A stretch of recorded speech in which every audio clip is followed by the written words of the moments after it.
And so previously from the last part, we finally acquired the Champion's Tunic, the one armor piece for the chest I'm going to be using. Before we move on to our next major part of this playthrough, just a little bit of some wrap-up. With the shrines that I collected during that whole early Master Sword path, along with acquiring everything else along the way, I'm going to finally bank these spirit orbs along these shrines that I've been opening. So what I'm going to probably do from here on in is, just to make it even more smooth, I'm going to cut out the loading in and out of the shrines. It's just not necessary, and then we'll talk about the shrines themselves, so just an FYI for future use. This is definitely not one of my more favorite shrines. It's very basic, very direct. Just use magnesis, move things around. It's unfortunate I had to do it the slow way, but... well, it can't all be super fancy. Moving off from the Riverside Stable Shrine, we have the Wetland Stable Shrine, which, yeah, it looks like it's just the basic Cryonis shrine. It's to be expected. It's early on along the path they expect you to go. All you have to do is some very careful placement of the Cryonis here. Make yourself a ledge, not too shallow because these special, I'm gonna get rid of this guy. These special, let's say, material? You can't climb in the shrines, unlike everything else out there in Hyrule because of this, and that's, you know, just like disabling your champion powers, just to make sure not everything is too easy. Now, this isn't so much a speedrunning tactic as it is just intelligent. There's gonna be our first of 3 ancient cores, by the way, for the stasis upgrade. Those, you know what? Fine. I wasn't. If it was 2 screws, I would have just left it alone. But it's a screw and a spring, which are both. Well, the spring anyway is very helpful for getting ancient arrows later when they become relevant. So normally, what you're supposed to do here is you're supposed to time these rafts well, so that you'll make your way over to the edge there, and then just paraglide over to the monk. What I'm going to do is, by putting up these other ice pillars, I'm going to shield myself from these drones, because they can really knock you off. So I'm going to really hope that this second one just doesn't decide to snipe me here. Okay, good, he doesn't. And that's how you can quickly get through that part. There is a chest all the way over to the left under a gate that you can lift with Cryonis, but it's not relevant enough. Like I said, unfortunately, like the monster camps, the shrines aren't too valuable either. And continuing along our path of the early Master Sword, from the Wetland Stable we go to the Woodland Stable, which will be the last one. That will make 3. Don't worry, we'll be picking up that last Spirit Orb much later. This one's just a physics game. What's thankful is that, and I should have room for this, they give you a sledgehammer in here. Which I will be using for this. Typically I get this first try, but all we do is...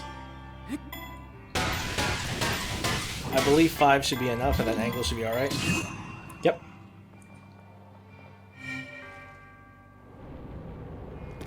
And then of course you get access to... Now... it's true you could use stasis to hit the block, but you can just hit it with a blastable bomb and it works just fine. And then of course just make our way to get our Spirit Orb, and then that would be the Woodland Stable.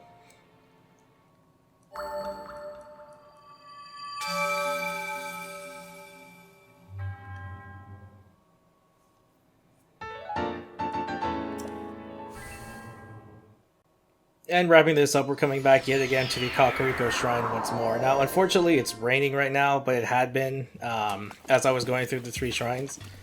So, hopefully this won't be too bad. Yeah, rain is just awful. I see nothing constructive about it. I don't really see anything very practical about slowing your progress. And not even as sometimes slowing your progress. Sometimes it just brings it to a screeching halt that you can't really climb at all. So... to that end, I think Rivali's Gale is justified, just in case this really inconvenient, rain comes along and it messes up your pathfinding. But I digress. Now that we have 3 spirit orbs and we made use of the shrines along the path of our early Master Sword glitch, we're going to go ahead and we're going to make our way to our first Divine Beast. Now, I don't particularly need Mipha's Grace for anything. I mean, it's always nice to have. It's a free fairy with added shielded hearts. I think it gives you to a maximum of 4 or 5. But either way, it's just absolutely helpful. The reason I say that is, well, I don't find all the champion's abilities super helpful. That being said, only one, Daruk's Protection, is somewhat invasive for your shield pairing moves, and that's going to be important for dealing with Guardians later. But as we make our way to Zoro's Domain, my first time through here was really aggravating. Like I said before in the first part, I had a really bad experience going into the game after finding out that the champions were dead on the story end, and the combat was so very punishing. I had no way to deal with it because I hadn't learned or found out how to cook yet. So I'm just going to go ahead and make my way for the Lanaro Tower, I believe. So what's good is that we have 3 Spirit Orbs right now, right? Well, thankfully, there is a shrine right below this tower. So what I'm going to do is I'm going to make my way over there, climb the tower, get the map, because why not? Then I'm going to go do the shrine, and then I'm going to show you how I make it much easier, just a straight direct path for getting to Zoro's Domain. Now, for those who may not remember, Zoro's Domain, once you get close enough, is always raining, and in story-wise, it's because Valruta is constantly shooting water into the air, and it's coming down as rain. I'm barely going to be able... I made it in practice. Didn't make it here.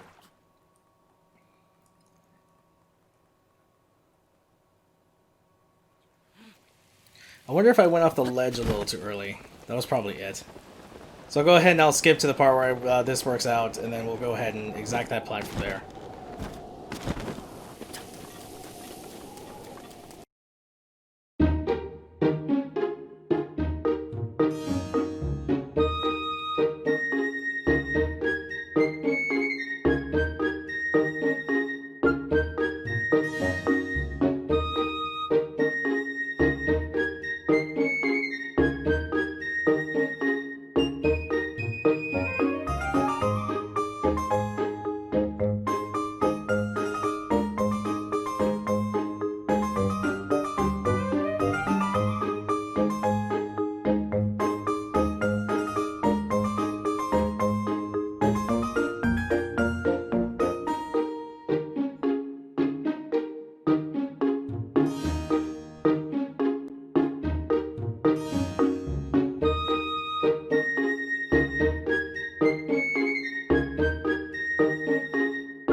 Okay, so now that little section is out of the way, it's nice and clear now, but then again, it could still be raining and it not show on the weather indicator. Thanks, game. Alright, we want to go over here. But as soon as well, as you can see from the clouds over here, it's going to start raining constantly. Don't worry, the path I usually take will almost always work. Thankfully, they do include in the game's program that, relatively speaking, because again, it's not exactly pinpoint or perfect, but if something above ground is covering something below ground, or like below you, if there's some kind of like makeshift ceiling, the surface, the climbable surface area will not count as wet. And so that's what I'm going to be kind of hoping for. So normally they intend for you to take this really aggravating route, which is doubly aggravating if for whatever reason like myself, you had a hard time learning how to cook. All the while, Sidon keeps, well, to be frank, interrupting you and making what's already a bit of a patronizing journey even more patronizing. And on top of it, it's not only raining, it's a lightning storm. Which means, aside from my guardian weapons... no, I have a wooden traveler's bow, so no, that's fine. Just to be safe, of course, I need to take all that off. And finding lightning, how that worked was really fun. I had no idea what exactly it was trying to shock on my person the first time I experienced that. So eventually I felt like I just had to unequip everything. And then, of course, along with rain came even better, you know, thunderstorms, which had their own problems. So what we do here is we kind of make our way around all of the edges of where they expect you to go. And, of course, coming off of other traditional Zelda titles, I just instinctively, I was taught by these games to go along the beaten path, go along the tried way that they lay out for you. Yeah, you'll soon discover in multiple playthroughs of this game that's absolutely not what you want to do, just for the betterment of your own self. Well, the thunderstorm's gone, but it's still going to be raining, but that's okay because, like I said, the path we're taking here is going to quickly see to that. So, you just come along this edge. You can see you're in Zora's domain by these distinct rock features. Now always come along this pathway, not having to worry too much about well, the rain's effects on your climbing. And this is the area I was talking about. Now, thankfully, on top of whistle sprinting, that was a normal slip. That was just from not grabbing onto the ledge too sternly. When we finally get here, we're going to be given the option, or rather not the option, we're going to be given the quest to go and get 20 shock arrows from the Lionel. And thankfully, again, because of the early Master Sword glitch, I'm going to be able to do that quite easily, especially since I have combat down, and so the replay is just made easier by that. It's much easier to get rid of him because he does drop okay equipment for what we're going to be doing here. Funny enough, very much like all the Lionels in this game are the only enemies really worth considering a threat. The Shadow Blight Ganons aren't any threat whatsoever, especially when you remember that we have the Master Sword. It's a constant 30 one-handed weapon, but of course in areas where Calamity Ganon's aura is felt, it jumps right up to 60. And if you've never encountered the Blighted Ganons with your Master Sword at maximum, they're put to shame. I think Hinox's last longer sometimes, especially if you understand their attack patterns and whatnot. So this was one of the more infuriating shrines up here, which is why I'm so glad that via the second major glitch we're going to be doing in, I want to say 2 parts from now, maximum. Because I did route everything as far as steps were concerned, I'm not exactly certain how everything is being affected by the pacing of like cutting and speeding up, etc, etc. So we're not going to go in and do this shrine. What I am going to do is I'm going to pick up these Fleet Lotus because they are incredibly useful and are going to be part of our speed up meals. This is a free 200 weapon. That's 22 attack is not too bad. More often than not I end up discarding it, but you know, it's lying there, so why not? And then we make our way up to start the quest proper for the first Divine Beast.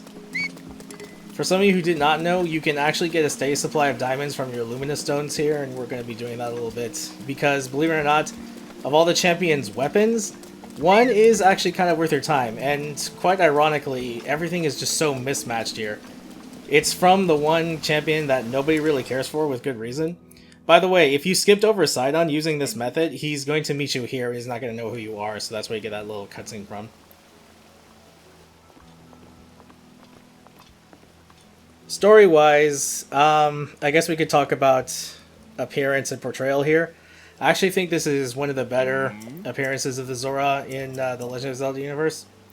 Too bad, like with so many things regarding the story of this game, it's just, well, lost. I mean, it'd be pretty cool to actually learn more about these races and spend more time with them, but once again, they had their eyes set on their goal, and even though they accomplished it, they kind of lost sight of everything else. So I can kind of understand that from development standpoint. You have to, in terms of, you know, deadlines, of course, they had to shift focus from one aspect to the other. So it was either have a lengthy overworld where discovery can be made more valuable, and all of that time and effort has to be sacrificed somewhere, and unfortunately they chose story, and along with that, the saturation of how much depth you can get from the prospective characters and even the races themselves. The Gerudo get kind of a little bit of development in this regard for their isolationism from any males in their society. There's also a little bit of talk from Urbosa about the one male Ganon being a part of the Gerudo people. That and another part, I was hoping they would break their chain of Zoras constantly dying in the Legend of Zelda news. Now, Sidon's a great guy. Again, I would like to see more of him. Another reason to come here is to get the Zora armor really quick too, as well, because that's going to be very useful. It gives you the hidden move Waterfall. I found that kind of neat. They kind of added that in here, but it's going to be very useful for what we're going to do after the Divine Beast. But yeah, just some final thoughts on how, in this case, the Zora were depicted. You know, they gave us they're not the worst in this game. They're not the most tour-slighted. I actually think that goes to the Rito. As much as they don't get portrayed poorly, they kind of don't get portrayed at all. They're kind of just there. The Gerudo people, of course, have some characteristics with how they're depicted. There's a whole quest just to get to them. And boy, we're going to have a little bit of fun with that, with my knowledge of some early literature and the trope of the cross-dressing hero. You'd be surprised how far that goes back.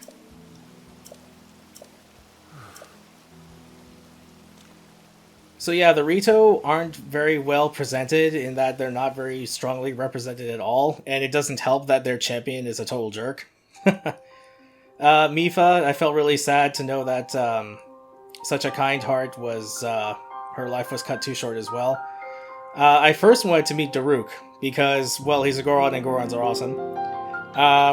And he's just like, he's the kind of guy you want to hang out with, so I wanted to go see him first, but of course, as I was having a rocky time with the game, I just went along the path to try and see if, okay, maybe I need some kind of equipment, or maybe I'll get my cooking lessons here for some reason, and then maybe it'll work out that way. Unfortunately, it did not, so by this time I was, I want to say about 4 hours into the game, and it still just wasn't letting up. And then I had this sad news revealed to me that, yeah, the champions are pretty much going to be gone. I'm like, well, great. You know, I'm not so sure how long I can keep this up. Thankfully, something gave, and the flow of the gameplay finally managed to get through to me. And I did have a renewed motivation in the lengths of finally understanding the combat system a little bit more, finally understanding ways to support my system more. And I also decided to, instead of experiencing purely blind, because this was a completely new venture for Zelda games, to not really play it like a traditional Zelda game in terms of trying to go through it blindly, and try and look up only things that were going to help ease that transition. I did, by this point, learn by myself how to cook, but I wanted to, like I said, look up any specific stuff. I didn't look up where the Master Sword was. I was actually pleasantly surprised where I found it. What I didn't know is how many hearts I needed, and of course I looked that up. I did try to fight the Lionel, and it went about as well as you think it would for somebody playing Breath of the Wild first. So I did find that challenge okay. I didn't take that as another, oh, they're just, you know, trying to come down really hard on you, like, oh, this Zelda's hard now. It's like, you know, a Souls game or something like that. No, that wasn't nearly the case. I did find the overworld bosses very charming. Unfortunately, their depth isn't so great, aside from the Lionels yet again, but of course that's stuff we would like to hope for in a sequel. But I digress. So what we're going to do next here is that we are indeed going to engage the Lionel, and it's just going to make it easier on ourselves to fight him, because it is worth fighting him. He does drop his equipment. Fun fact, as the Lionels do level up on the overworld, I believe this one, as 90% certain, does stay a red Lionel. I guess that's for scripted purposes, just in case. Funny enough, they took that route. I don't see any reason why it would be bad if, let's say you did Zora's Domain last, and you did plenty of Lionels before, and even if you didn't, that you would probably, maybe that's why, they just didn't want you to get surprised by this one type of enemy. And then suddenly it's a white main, which, well, yeah, they're really annoying themselves. So I'm going to go ahead and cut forward to when we get to that point. We'll take on the Lionel, and then we'll go straight from there to the Divine Beast. Okay, coming up here on the last waterfall, we're not going to need the Zoro armor for a while. Just go back to the decidedly better Champion's Tunic. Pick up whatever shock arrows we can down here, because along my pathway you'll notice that we're going to end up with a lot of shock arrows. Probably because we do fight the Lionels a lot. Like I said, they're a lot of fun to fight, especially since they're the only real challenge in terms of giving you a learning curve that I feel is fair and right. And then we're just going to go move on to fighting the Divine Beast, which will give us a boss, or supposedly a boss, that is really doesn't even hold a candle to something like even a red Lionel. Oddly enough. I know the Lionels have been in the Zelda games before, but I am kind of glad that this was our first encounter with him. He will... Oh my gosh, he noticed me? Usually I get a question mark from that. Oh, are you serious? Yeah, he saw me. Damn. Oh, that is so stupid. I hate those arrows. Go figure, it's when I'm recording, right? Okay, well, you know what? We got it, so let's use it. We're gonna use the Master Sword here. That's the last cheap shot this jerk's gonna get on me.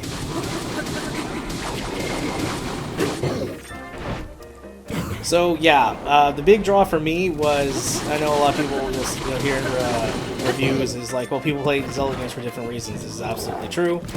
I myself like the dungeons, I like the boss fights, and I like any of the extra bonus, like combat-oriented stuff, like the Savage Labyrinth, for example. That is, you can usually encounter at the end of most Zelda games, or towards the end of most Zelda games. Like I said, for the DLC on the Trial of the Sword is usually what you got instead. Not particularly what I was looking for at all. It very much, I forget the name of the islands. One of the shrine quests has you going on in the islands with, stripped of all of your equipment and with nothing else to really show for it. And then you have to find the shrine by, salvaging all of your, or not salvaging, finding all of your equipment and stuff yourself, not unlike a Battle Royale. Something some people might not know is that when you get to mount a Lionel, switch to your strongest, the time will stop of course, switch to your strongest weapon, and the damage you deal on his back will not take the durability of that weapon. It's free shots. So naturally you want to switch to your highest damage weapon, and sometimes you'll just keep it around for that purpose. So what I ended up doing was, okay fine, we have these overworld bosses, hopefully they will increase like all the other enemies in this game, and of course they did. And then we'll start drilling on fighting all of these guys. Now, unfortunately, the only ones worth any merit combat-wise are still the Lionels. Moldugas, even though they can only be found in the desert region near the Gerudo town, aren't anything special. They're one-trick ponies, much like, well, honestly, like the Stalnox. And even though they're part of the Hinox family, even the Hinox regularly can do more stuff. I mean, it's kind of neat that they, can pick up stuff around them and throw them at you, but unfortunately, what gets to the point very easily is you can just kill them before their battle music even starts. Okay,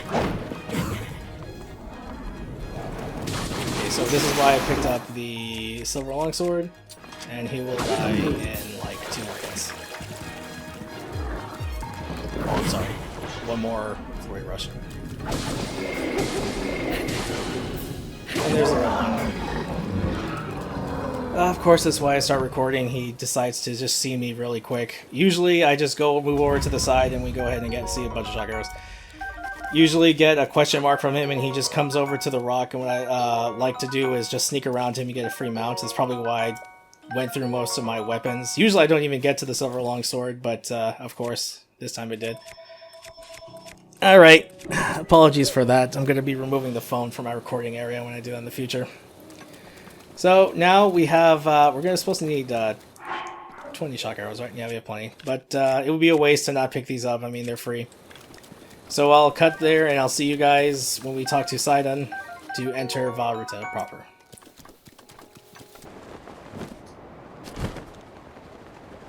You know, Sidon is a pretty cool guy. You know, he's got that real, he's got a good charm to him. He's got a very lively attitude, and he's so optimistic, and he's got this signature smile here that's hilarious when he's a kid via the DLC cutscenes. Unfortunately, I forgot to put on my Zora armor, because we are going to need it to fight this Divine Beast. But funny enough, like I said, with these, all these extra characters that we're given access to, they're just hardly fleshed out at all. It's so sad that, don't worry, I'm not pointing it at you. It's so sad that this is the part, these interactions with these species and these new partners, if you will, they're not exactly the champions, but, you know, they have some kind of link to the champions via, directly by blood, like in the terms of Sidon and with the Gorons. Or some kind of aberration to be like them, and we just have them as, like, quest givers, and this one, like, part-time team-up for these, again, really lackluster encounters with the Divine Beasts on the outside. It's just so sad that of a game that has strived to, and had successfully done to be as wide as an ocean and, you know, deeper than a puddle, that these are the parts from that we used to love from the older Zelda games that were as shallow as a puddle. Now, I'm going to try to two-phase Vah-Ruta here. There's no guarantees because for artificial length here, they cut you out of bullet time as soon as one of the nodes are struck by your shock arrows. So I'm just going to quickly get rid of these. I was, you know, fully expecting to see a full-on complete, like a loading zone, like we were going into the shrines and see a much more detailed dungeon. Okay, let me focus here for a second. There. Yep, okay, I got those two. Finally, something goes as planned. While the camera's rolling. Thankfully, you'll also notice that even though I knocked two nodes out, the Vah-Ruta doesn't move on to its other phases, where it would normally on the third phase, it would bring up those spherical spiked balls and ice balls. Get those shock arrows. And regular ice cubes. But thankfully it did this time. That's why I actually prefer the multi-shot much greater reach. So get time here. Alright, we got him. There's two food while we go.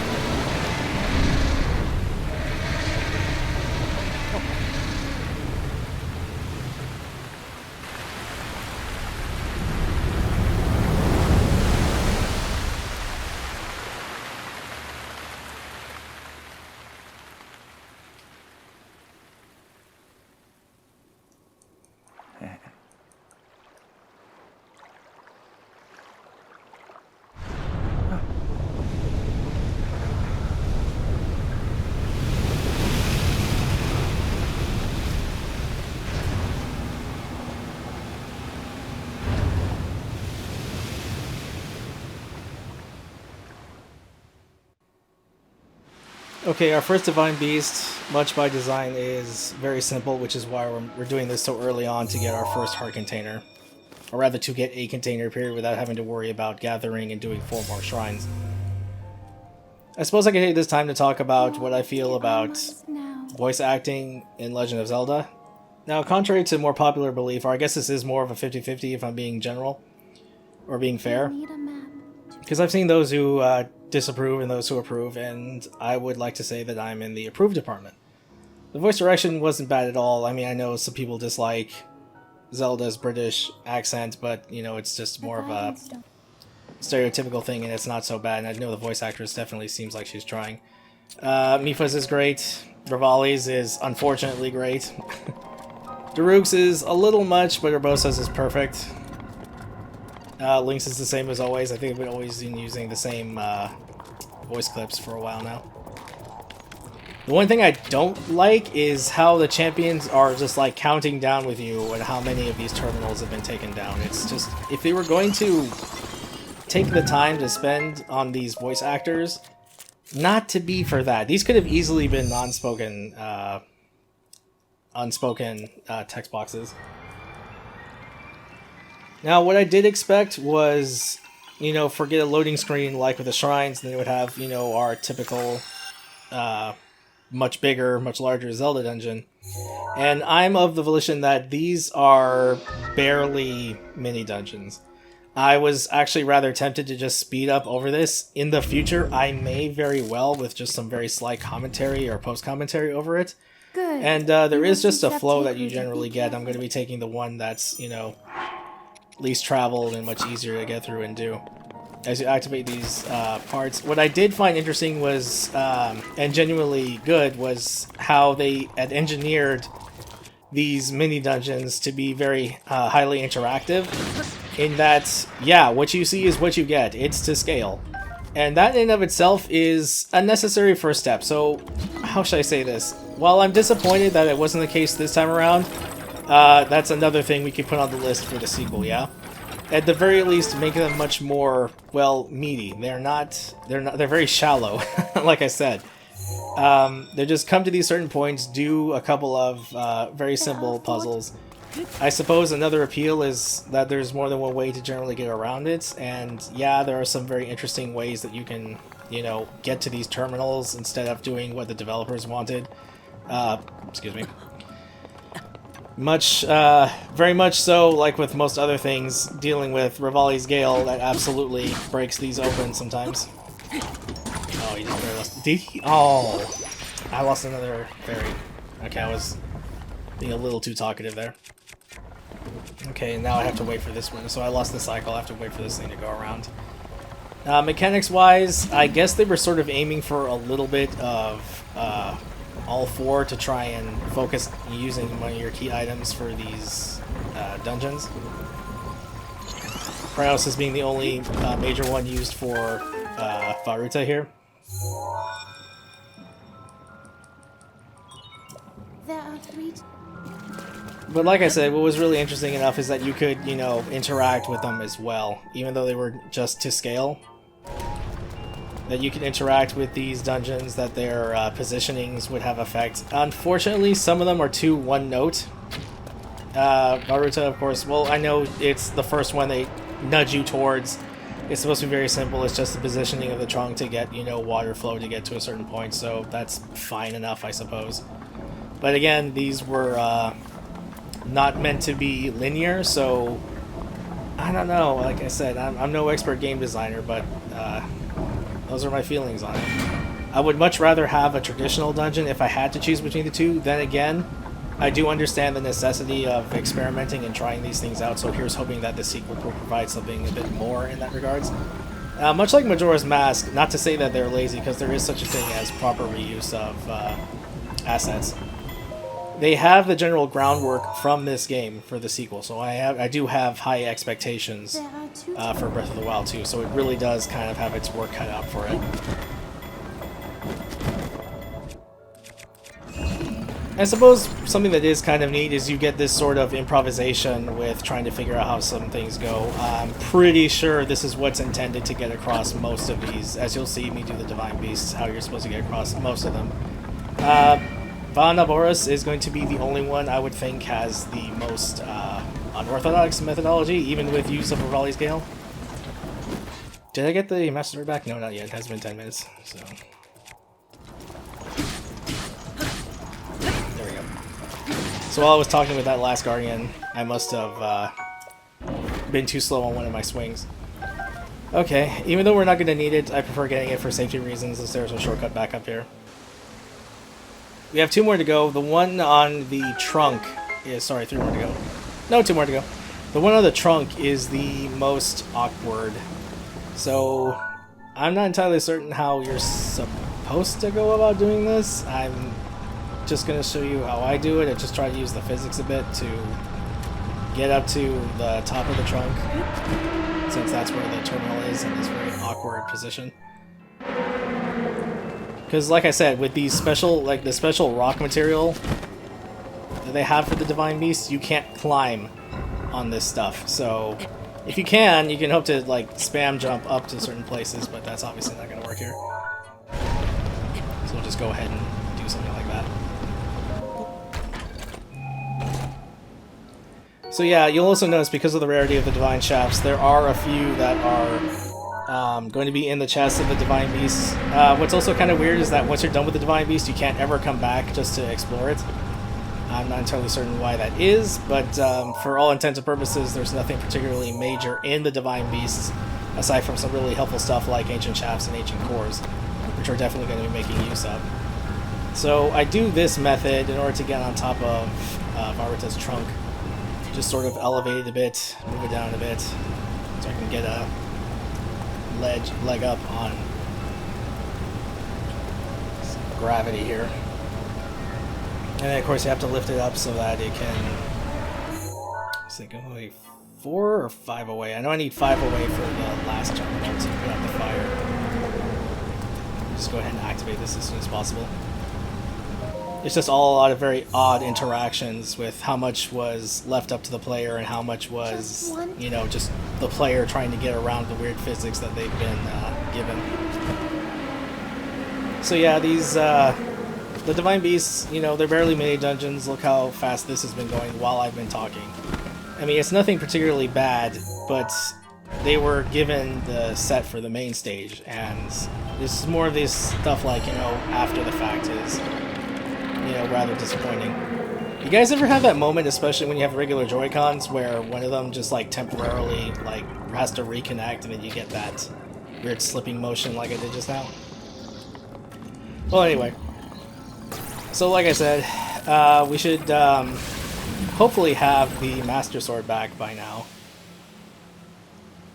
Let me check.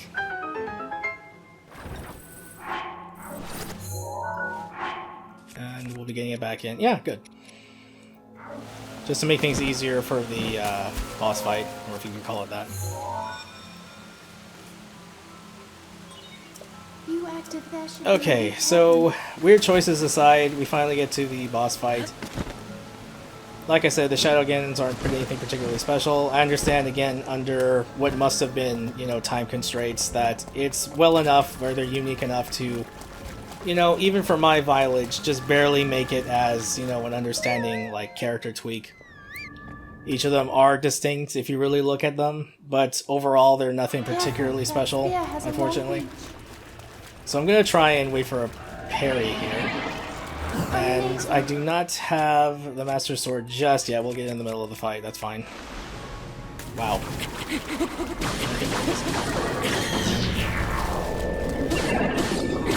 After we're done with this stuff, we're going to be heading for, well, we're going to be getting our food items all sorted out in the next part. We're going to make our way for Pharaon Tower. In the meantime, just go ahead and finish this up and launch the second and last part of the fight. I mean, again, Nintendo and their gimmicks. This wasn't too bad, but they were focusing on the key tools a lot.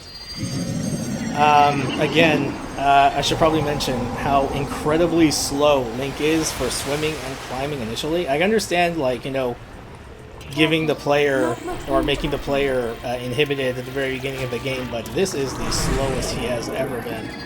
Unfortunately, I didn't swim in the right direction. So I'm going to go ahead, and since I have more of these, try and hit him down with this. Unfortunately.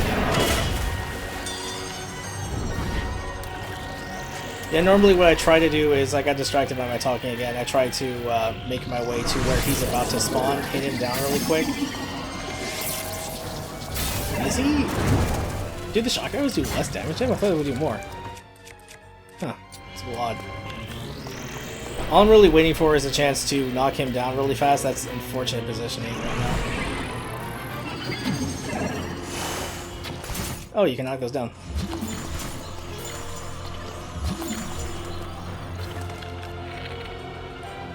Really? I hit your head. Could have swore I hit his eye. Oh, go figure. Let's Play curse. Let's see here. Oh, maybe that's why I wasn't on the line.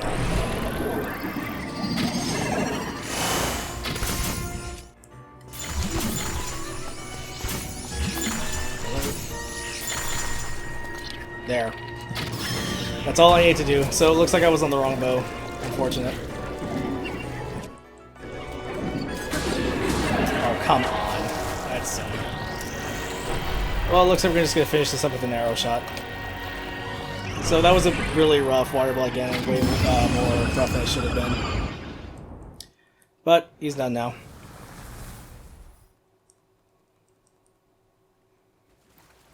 And so we go ahead and get our heart container that we need. And we're just a little bit of ways from what we need to go ahead and do the second major glitch. So if all goes well, I might actually be able to initiate it in the second part, or the next part. No promises. But I'm going to try for that. As it is, I believe, I want to keep these towards, you know, half an hour or less. And so after we're done with this Divine Beast, we're going to go ahead and call it, and then we're going to make our way over to Pharaon Tower, which will supply us with all of the food items we will ever need in the game. Something we can also talk about there as far as how...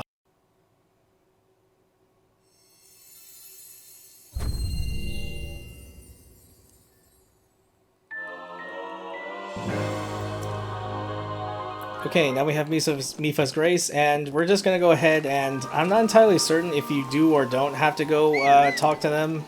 Yeah, it's updated, so you do. And then you get the Champion's Weapon. Now, unfortunately, and this is why I said it was so backwards, is that Mipha's Weapon is not particularly useful. Like I said, I know that the Zoras were supposed to be earlier, but a Lance Weapon at 22 attack isn't particularly special. I believe the Champion's Weapons should have had something particularly special about them, since weapons can be given some kind of special attribute, and I thought that was, you know, a shortcoming on that part. Rivali's bow, the Golden Eagle bow, is the only one, the champion weapons, that I find very useful because, as you know, featured when I didn't put on the right bow, it saved me a lot of trouble. The multi-shot bows are very helpful with, especially with the Joy-Cons, to try and hit those enemies out of the sky by hitting their critical points in like the eye or something like that. We should have spent more time with the Zora, but that's already it. You know, just hitting all of the major points, and that was hardly any time.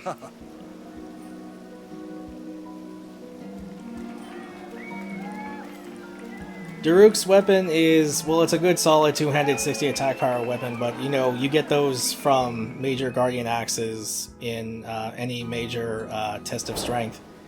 I suppose for now I could just pick it up. Because of how things went with the Lionel, I could use another weapon. I do think you need this trident to open a shrine quest later, but I digress for now. So, with that being said, next part we are actually going to start making our way to Pharaon Tower, which is down right here, and we're going to be doing it from the plateau. So, thanks for dropping by again, guys. I really